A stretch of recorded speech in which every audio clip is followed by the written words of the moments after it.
இந்த கதையை எழுதியவர் நிதிஷ்குமார். ஹேமா தெருவுல இருக்கிற அக்கம் பக்கத்து வீட்டார்கிட்ட பேசிக்கிட்டு இருந்தாங்க. அப்போ வீட்டுக்குள்ள திடீர்னு யாரோ ஒருத்தங்க அலறுற சத்தம் கேக்குது. ஹேமா வேகமா போய் வீட்டுக்குள்ள பாக்குறாங்க.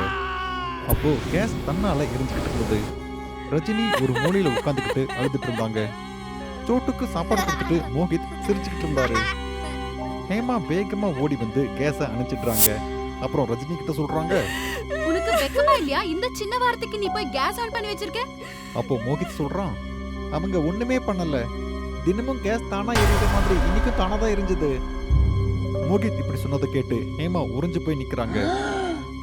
அப்புறம் அங்க நடந்த எல்லா சம்பவத்தையும் தான் கணவரான ஷிண்டே கிட்ட அவங்க சொல்றாங்க. கேட்டிங்களா ரஜினியோட அப்பா? இந்த வீட்ல பேய் இருக்கு. அதுவே கேஸ் ஆன் பண்ணி விட்டு இருக்கு. ஹேமாவோட பேச்சை கேட்டு ஷிண்டே சொல்றாரு, பேயின் எதுவும் கிடையாது, எல்லாம் மன சம்பந்தப்பட்ட விஷயம். அப்புறம் லைட் ஆஃப் பண்ணிட்டு எல்லாரும் தூங்க போறாங்க. ஆனா ஷிண்டே சரியா தூங்கல. அப்போ அவருக்கு பக்கத்துல யாரோ ஒருத்தங்க படுத்துட்டு இருக்கிற மாதிரி ஷிண்டே உணர ஆரம்பிக்கிறாரு. திடீர்னு எழுந்து அவர் பார்க்கறாரு. ஆனா அவருக்கு பக்கத்துல யாருமே இல்லை. அவருக்கு தூக்கம் நல்லா வந்துட்டு இருந்ததால அவர் மறுபடியும் படுத்து தூங்க ஆரம்பிச்சிட்டாரு. அப்ப யாரோ ஒருத்தங்க அவரோட நெஞ்சு மேல உட்கார்ந்துகிட்டு அவரோட கழுத்தை நெரிக்கிற மாதிரி அவருக்கு தோணிட்டு இருந்தது. உடனே ஷிண்டே தூக்கத்துல இருந்து எழுந்துடுறாரு. அவருக்கு மூச்சு திணறல் ஏற்பட்டுச்சு. ஆனா தன்னோட குழந்தைகளும் மனைவியும் நிம்மதியா தூங்குறத பார்த்து அவர் பெருமூச்சு விட்டாரு. அப்புறம் அவருக்கு தண்ணி தாகம் எடுத்ததால பெட்ல இருந்து எழுந்து பக்கத்துல டேபிள் மேல இருக்கிற தண்ணீர் பாட்டிலை எடுக்கிறாரு. அப்போ பக்கத்து ரூம்ல இருந்து யாரோ ஒருத்தங்க பாத்திரங்களை உருட்டுற சத்தம் அவருக்கு கேக்குது. யாரோ ஒருத்தங்க சமைக்கிறாங்க போல இருக்கே. ஷிண்டே நேரா லைட் ஆன் பண்ணிட்டு ஓடி போய் பார்க்கறாரு. அங்க பாத்திரங்கள் மேல எலி உட்காந்துக்கிட்டு பாத்திரங்களை உருட்டிக்கிட்டு இருந்தது. இதை பார்த்துட்டு லைட் அணைச்சிட்டு ஷிண்டே மறுபடியும் தூங்க போயிடுறாரு. மறுநாள் சாயங்காலம் குழந்தைகள் விளையாடிட்டு மறுபடியும் வீட்டுக்கு வராங்க. ஹேமா வீட்டு வேலையில மும்பரமா இருந்தாங்க. ஷிண்டே பிரிண்டிங் பிரஸ்ல வேலை செஞ்சுட்டு இருந்தாரு. வேலைக்கு போற அவசரத்துல டிஃபனை எடுத்துக்கிட்டு அவர் பிரிண்டிங் பிரஸ்க்கு கிளம்பிட்டாரு. இப்ப வீட்டுல ஷிண்டேவோட மனைவி ஹேமாவும் குழந்தைகளும் தான் இருந்தாங்க. மோகித் சுவரை பார்த்து யாரோ ஒருத்தங்க கூட பேசிக்கிட்டு இருந்தான். அப்புறம் பக்கத்துல உட்காந்துட்டு இருந்த ரஜினி ரொம்ப மும்புறமா படிச்சுக்கிட்டு இருந்தாங்க. அப்போ திடீர்னு மோகித் சத்தமா பேச ஆரம்பிச்சான். அப்புறம் அடுத்த நிமிஷமே அவன் தேம்பி தேம்பி அழ ஆரம்பிச்சான். மோகித் அழுதுட்டு இருக்கிற சத்தத்தை கேட்டு ஹேமா வேகமா ரூமை விட்டு வெளியே வந்து ரஜினியை பார்த்து அவங்க திட்டிக்கிட்டு இருந்தாங்க. என்னாச்சு உனக்கு? எதுக்காக மோகத்தை நீ அப்படி அடிச்சு வச்சிருக்க? உனக்கு புத்தி இருக்கா? இப்படி திட்டிட்டு ஹேமா ரஜினியோட முடிவை பிடிச்சு ரஜினியை அவங்களோட ரூம் போய் இழுத்துட்டு போனாங்க. அம்மா, நான் மோகித்தை அடிக்கவே இல்ல. நீ அடிக்கலனா வேற யார் அடிச்சிருப்பா? ஹேமா ரஜினியை திட்டி முடிச்சதுக்கு அப்புறம் அவங்க மறுபடியும் கிச்சனுக்கு வராங்க. வந்து பார்க்கும்போது கேஸ் மறுபடியும் தன்னால எரிஞ்சுட்டு இருந்தது. ஹேமா அவசர அவசரமா போய் அந்த கேஸை அணைச்சிடுறாங்க. அப்போ பக்கத்து ரூம்ல இருக்கிற மோகித்தோட அழுக சத்தம் மறுபடியும் அவங்களுக்கு கேக்குது. ஹேமா என்ன நடக்குதுன்னு பாக்குறதுக்காக கிச்சன்ல இருந்து வெளியே போய் நேரா மோகித் இருக்கிற ரூமுக்கு போறாங்க. அங்க அவங்க பார்த்த காட்சியால அவங்க அப்படியே உறைஞ்சு போய் நிக்கிறாங்க. அங்க மோகித் காத்துல பறந்துகிட்டு இருந்தான். யாரோ ஒருத்தங்க அவனோட கழுத்தை நெரிக்கிற மாதிரி அவன் அழுதுகிட்டு இருந்தான். இத பார்த்து ஹேமா சத்தமா கத்துனாங்க. அப்போ காத்துல பறந்துட்டு இருந்த மோகித் நேரடியா தரையில வந்து விழுறான். உடனே ஹேமா குழந்தைகளை கூப்பிட்டுக்கிட்டு அவங்க இருந்த வீட்டை விட்டு வெளியே வராங்க. வெளியே வந்து ரொம்ப சத்தம் போட்டு நடந்த எல்லாத்தையும் அக்கம் பக்கத்து வீட்டார்கிட்ட சொல்றாங்க. எங்க வீட்ல பேய் இருக்கு. அது என்னோட மோகத்தை அடிக்குது. தயவு செய்து காப்பாத்துங்க. ஹேமா ரொம்ப பயந்து போய் வீட்டுக்கு வெளியவே அந்த இரவை கழிக்கிறாங்க. விடிய காலையானதும் ஷிண்டே வீட்டுக்கு வராரு. தான் குழந்தைகளும் மனைவியும் வீட்டை விட்டு வெளியே நிக்கிறத பார்த்து அவரு அப்படியே அதிர்ச்சி அடைகிறாரு. அப்புறம் நடந்த எல்லாத்தையும் புரிஞ்சுக்கிட்டு ஹேமாவை மறுபடியும் வீட்டுக்குள்ள கூப்பிடுறாரு. எல்லாரும் மறுபடியும் வீட்டுக்குள்ள போயிடுறாங்க. அப்போ இரவு 10 மணி ஆகுது. ஷிண்டே டிஃபன் பாக்ஸ் எடுத்துக்கிட்டு பிரிண்டிங் பிரஸுக்கு அவர் கிளம்பிடுறாரு. ஷிண்டேவோட மனைவி ஹேமாவும் அவரோட குழந்தைகளும் நிம்மதியா தூங்கிட்டு இருந்தாங்க. அப்ப சரியா இரவு 12 மணி ஆகியிருந்தது. வீட்டில் இருக்கிற எல்லாரும் நிம்மதியா படுத்து தூங்கிட்டு இருந்தாங்க. அந்த சமயத்துல நல்லா நிம்மதியா தூங்கிட்டு இருந்த மோகித் கண் திறந்து பார்க்கறான். அப்போ அவனோட அம்மா அவனோட கண்ணு முன்னாடியே காத்துல பறந்துகிட்டு இருக்காங்க. அது மட்டும் இல்லாம அவங்க காத்துல பறந்துகிட்டு இவங்களையே பார்த்துக்கிட்டு இருந்தாங்க. இத பார்த்து மோகித் அலற ஆரம்பிக்கிறான். மோகித்தோட அலறல் சத்தம் கேட்டு ரஜினியும் எழுந்துடுறாங்க. அவங்க அம்மா காத்துல பறந்துட்டு இருக்கிறத ரஜினியும் பார்த்துடுறாங்க. அப்புறம் பயத்துல ரஜினி நடுங்க ஆரம்பிக்கிறாங்க. அப்புறம் ரஜினி எப்படியோ தைரியத்தை வரவழைச்சுக்கிட்டு மோகித்தையும் சோட்டியும் எழுப்பி அந்த வீட்டை விட்டு வெளியே போயிடுறாங்க. அன்னைக்கு நைட் இந்த குழந்தைங்க மறுபடியும் வீட்டை விட்டு வெளியே தான் இரவை கழிச்சாங்க. அக்கம் பக்கத்து வீட்டில் இருக்கிற ஒருத்தர் குழந்தைங்க நைட்ல குளூர்ல நடுங்கிட்டு இருக்கிறத பார்க்கறாரு. அப்புறம் இந்த குழந்தைங்களுக்கு தைரியம் சொல்லி அவர்களை கூட்டிட்டு அவர் அந்த வீட்டுக்குள்ள வராரு. குழந்தைகள் வந்து அவங்க அம்மாவை பார்க்கும்போது அவங்க அம்மா ஹேமா கட்டில நிம்மதியா படுத்து தூங்கிட்டு இருந்தாங்க. அம்மா தூங்கிட்டு இருக்கிறத பார்த்து குழந்தைகளும் அம்மா கூட தூங்க ஆரம்பிச்சிட்டாங்க. அடுத்த நாள் காலையில ஷிண்டே வீட்டுக்கு வந்தபோது ஹேமா காத்துல பறந்துட்டு இருந்ததை பத்தி அவங்க குழந்தைங்க அவங்க அப்பா கிட்ட சொல்றாங்க. ஆனா அவங்களோட பேச்சை கேட்டு ஷிண்டே சிரிக்கிறாரு. அப்புறம் கிண்டல் பண்ற விதமா சொல்றாரு, ஆமா உன் அம்மா ஒரு குரங்கு, அவ எங்க வேணாலும் ஏறுவா. ஷிண்டே சொன்னதை மோகித் அமைதியா கேட்டுக்கிறான். அப்புறம் அவன் அப்பா கிட்ட கேட்குறான், அப்படியாப்பா உங்களுக்கு எப்படி தெரியும்? மோகித் இப்படி கேட்டதுக்கு ஷிண்டே ஒரு கட்டுக்கதையை சொல்ல ஆரம்பிக்கிறாரு. இன்னைக்கு சண்டே. ஷிண்டேவுக்கு இன்னைக்கு ஆஃபீஸ் லீவ். அதனால ஷிண்டே குடும்பத்தோட உட்காந்து இரவு உணவு சாப்பிட்றதுக்காக உட்காந்துட்டு இருக்காரு. கொஞ்ச நேரம் கழிச்சு ஷிண்டேவோட மனைவி ஹேமா அவங்களுக்கு சாப்பாடு பரிமாறதுக்காக சாப்பாடை எடுத்துட்டு வந்து பரிமாறுறாங்க. ஆனா திடீர்னு தட்டில் வைக்கப்பட்ட சாப்பாடு காணாம போயிடுது. அப்புறம் பாத்திரங்கள்ல வச்சிருந்ததும் காணாம போயிடுது. அப்புறம் அடுத்த நிமிஷம் அங்க இருந்த தவா, குக்கர், அப்புறம் கடாய், அப்புறம் பேன் எல்லாமே ஒண்ணுக்கு அப்புறம் ஒண்ணு காத்துல பறக்க ஆரம்பிக்குது. பாத்திரங்களெல்லாம் காத்துல பறந்துட்டு இருக்கிறத பார்த்து சீட்டை பயத்துல நடுக்கிறாரு. அப்போ அங்க ஒரு பொண்ணு நெருப்புல எரிஞ்சுக்கிட்டே போய் அங்க இருக்கிற ஜன்னல் வழியா கீழே குதிக்கிறாங்க. ஷிண்டே பயத்தோட அந்த ஜன்னல்ல போய் பார்க்கறாரு. ஆனா அங்க யாருமே இல்லை. ஷிண்டேவோட மனைவி ஹேமா குழந்தைகளை கூப்பிட்டு வெளியே வந்துடுறாங்க. எல்லாரும் பயத்துல நடுங்கிட்டு இருக்காங்க. இங்க நடந்ததெல்லாம் உண்மையா இல்ல மாயையா? இந்த கேள்விதான் அங்க இருந்த எல்லார் மனசுலயும் ஓடிக்கிட்டு இருந்தது. இதுக்கான பதிலை கண்டுபிடிக்கிறதுக்காக ஷிண்டே அக்கம் பக்கத்து வீட்டார் எல்லார்கிட்டையும் விசாரிக்க ஆரம்பிச்சாரு. நடந்த சம்பவம் தெரிஞ்சு எல்லாரும் அவங்க வீட்டுக்கு முன்னாடி வந்தாங்க. அப்போ பக்கத்து வீட்டுக்காரர் ஒருத்தர் சொல்றாரு, ஷிண்டே சார், இப்போ நீங்க இந்த வீட்டில் இருக்கீங்க இல்லையா, அந்த வீட்டில் ஒரு பேய் இருக்கு. அதனால தான் நீங்க அந்த வீட்டை ரொம்ப கம்மியான விலைக்கு வாங்கியிருக்கீங்க. இந்த ஊர்ல நாங்க ரொம்ப வருஷமா இருக்கோம். இந்த வீடு 10 வருஷமா காலியா தான் இருந்தது. இதுக்கு முன்னாடி இந்த வீட்டுக்கு வந்தவங்க எல்லாருமே செத்து போயிட்டாங்க. இல்ல அவங்களுக்கு பைத்தியம் பிடிச்சிரும். நீங்க இந்த வீட்டில இருந்து உயிரோட இருக்கிறது கடவுளோட ஆசீர்வாதம் தான். பக்கத்து வீட்டுக்காரரோட பேச்சை கேட்டு ஷிண்டே சொல்றாரு, அப்படின்னா இப்ப என்ன பண்றது? இதை கேட்டு பக்கத்து வீட்டுக்காரர் ஆறுதல் சொல்ற விதமா சொல்றாரு, ஷிண்டே நீங்க ஒன்னும் கவலைப்படாதீங்க. நாசிக்ல ஒரு மிகப்பெரிய மந்திரவாதி இருக்காரு.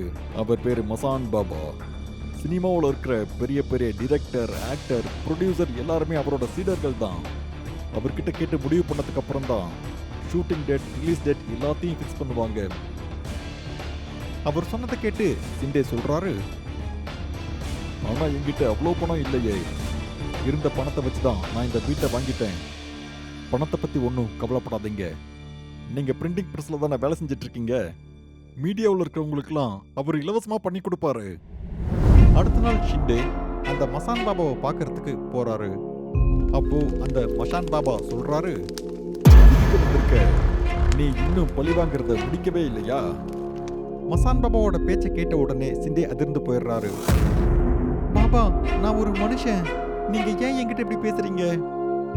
ஷிண்டே, நான் உன்கிட்ட ஒன்னும் பேசல. உன்னை பின்தொடர்ந்து இந்த இடத்துக்கு வந்திருக்கானே, நான் அவங்கிட்ட தான் பேசிக்கிட்டு இருக்கேன். ஷிண்டே கிட்ட மசான் பாபா இப்படி சொல்லிட்டு ஷிண்டேவை பின்னாடி திரும்பி பார்க்க சொல்றாரு. மசான் பாபா சொன்ன உடனே ஷிண்டேவும் பின்னாடி திரும்பி பார்க்கறாரு. ஆனா அந்த இடத்துல இருட்டு தவிர வேற எதுவுமே இல்லை. ஆனா பாபா, நீங்க யார்கிட்ட பேசுறீங்க? என் பின்னால யாருமே இல்லையே. நான் தனியா தான் இங்க வந்திருக்கேன். அதுவும் என் வீட்டு பிரச்சனையால என் வீட்டுல யாரோ. ஷிண்டே பேசி முடிக்கிறதுக்கு முன்னாடியே மசான் பாபா சொல்றாரு, உன்னோட வீட்டுல ஒரு பேய் இருக்கு, நீ தானே சொல்ல வர? மசான் பாபா இப்படி சொன்னதை கேட்டு ஷிண்டே அமைதியாயிடுறாரு. தான் பிரச்சனையெல்லாம் முன்னாடியே இவர் தெரிஞ்சுக்குவாரு அப்படின்னு ஷிண்டே கொஞ்சம் கூட நினைச்சு பார்க்கவே இல்லை. மசான் பாபா இப்படி சொன்னதை கேட்டு ஷிண்டே கொஞ்சம் ரிலாக்ஸ் ஆகுறாரு. அப்புறம் பாபா கிட்ட கேட்குறாரு, பாபா உங்களுக்கு எப்படி இதெல்லாம் தெரியும்? என் குடும்பம் பிரச்சனையில் இருக்கு, நீங்க தான் அதை தீர்த்து வைக்கணும். அதுக்கு மசான் பாபா சொல்றாரு, நீ இப்ப என்கிட்ட உதவி கேட்டு வந்திருக்க, நீ உன் கடமையை செய்ய வேண்டியதா இருந்தப்போ நீ பேராசையா இருந்துட்ட. இப்போ உன் உயிரை காப்பாற்ற சொல்லி நீ என்கிட்ட வந்து கெஞ்சிக்கிட்டு இருக்க. ஓ, என்னால உனக்கு உதவி பண்ண முடியாது, இங்கிருந்து போ. மசான் பாபாவோட பேச்சை கேட்டு ஷிண்டே மனம் உடைஞ்சு போயிடுறாரு. ஆனா பாபா சொன்ன வார்த்தைகள் எதுவுமே ஷிண்டேவுக்கு புரியவே இல்லை. மசான் பாபா, நீங்க என்ன சொல்லிட்டு இருக்கீங்க? நான் என்ன கடமையை நிறைவேற்றாம போயிட்டேன், அப்புறம் என்ன பேராசை பத்தி நீங்க சொல்றீங்க? இதை கேட்டு மசான் பாபா அவரோட கண்களை மூடி சில மந்திரங்களை சொல்ல ஆரம்பிக்கிறாரு. அப்புறம் கொஞ்சம் சாம்பலை கையில எடுத்து அவர் காத்துல ஊத ஆரம்பிக்கிறாரு. அந்த சாம்பலோட புகையிலிருந்து ஒரு முகத்தோட வடிவம் தெரியுது. இவங்க ஷிண்டேவுக்கு ரொம்ப நல்லா தெரிஞ்சவங்க. அவங்களோட முகத்தை பார்த்ததும் ஷிண்டே நடுங்கி போறாரு. அப்புறம் அந்த உருவத்தை பார்த்து கேட்கிறாரு, மேடம் நீங்களா? ஆமா ஷிண்டே, நான் உன்னோட மேடம் தான். இப்ப எதுக்காக பயப்படுற? அன்னைக்கு காப்பாத்தாம உன் உயிரை தான் முக்கியம்னு சொல்லி என்ன விட்டுட்டு ஓடினிய ஞாபகம் இருக்கா? இப்படி சொல்லிட்டு அவங்க ஷிண்டேவை காத்துல மேல தூக்குறாங்க. ஷிண்டே காத்துல பறந்துட்டு இருக்காரு. அப்புறம் அவங்க கிட்ட சொல்றாரு, என்ன மன்னிச்சிருங்க மேடம், நான் ரொம்ப பயந்து போயிட்டேன். அப்போ எனக்கு கல்யாணம் ஆகியிருந்தது. 10 வருஷம் முன்னாடி நடந்ததுக்கு நீங்க ஏன் என்னை இப்ப தண்டிக்கிறீங்க? இப்படி ஷிண்டே அந்த மேடமோட ஆவி கூட பேசிக்கிட்டே இருக்கும்போது அப்போ அந்த மேடம் அந்த மசான் பாபாவை ஒரு பார்வை பார்த்தாங்க. அப்புறம் அந்த மேடம் கையில ஒரு சைகை பண்ணாங்க. அதை அந்த பாபாவும் நல்லாவே புரிஞ்சுக்கிட்டாரு. மறுபடியும் அந்த மசான் பாபா ஏதோ மந்திரங்களை சொல்லி கையில சாம்பலை எடுத்து அதை காத்துல ஊதினாரு. அந்த சாம்பலோட புகையில ஷிண்டே அவரோட குடும்பத்தை பார்க்கறாரு. அவரோட மனைவி ஹேமா, அப்புறம் அவரோட குழந்தைகள் எல்லாருமே அவரையே எதிர்பார்த்துக்கிட்டு இருந்தாங்க. அப்போ ஷிண்டே அவங்கள இங்க இருந்து பார்த்துக்கிட்டே இருக்காரு. அப்போ ஷிண்டே இதுவும் சொல்றதுக்கு முன்னாடியே அந்த மேடம் அவங்க மந்திரத்தால இங்க இருந்து ஷிண்டேவோட குடும்ப உறுப்பினர்கள் எல்லாத்தையும் காத்துல மேல பறக்க வைக்கிறாங்க. அடுத்த நொடியே அவங்க வீட்டுல இருக்கிற எல்லா பொருட்களும் சேர்ந்து காத்துல பறந்துகிட்டு இருக்கு. இங்க இருக்கிற கட்டையெல்லாம் அவங்களோட உடம்பை கீறிக்கிட்டு இருக்கு. அவங்க கத்துற சத்தத்தை ஷிண்டேவால தெளிவா கேட்க முடிஞ்சது. ஆனா ஷிண்டேவால எதுவுமே பண்ண முடியல. அவரோட குடும்பத்தை காப்பாற்றணும்னு அவர் ஆசைப்பட்டாரு. அவரோட கண்ணு முன்னாடியே அவங்க குடும்ப உறுப்பினர்கள் எல்லாருமே மரணத்தோட பிடியில காத்துல பறந்துகிட்டே இருந்தாங்க. அப்போ ஷிண்டே சத்தமா சொல்றாரு, சரி மேடம், என்ன மன்னிச்சிருங்க, நான் பண்ண தப்ப நான் ஒத்துக்கிறேன். உங்க குடிகார கணவர்கிட்ட நான் தான் உங்க அட்ரஸை கொடுத்தேன். நாசிக்ல இருக்கிற பங்களாவில் நீங்க தனியா தான் இருக்கீங்கன்னு நான் தான் அவர்கிட்ட சொன்னேன்.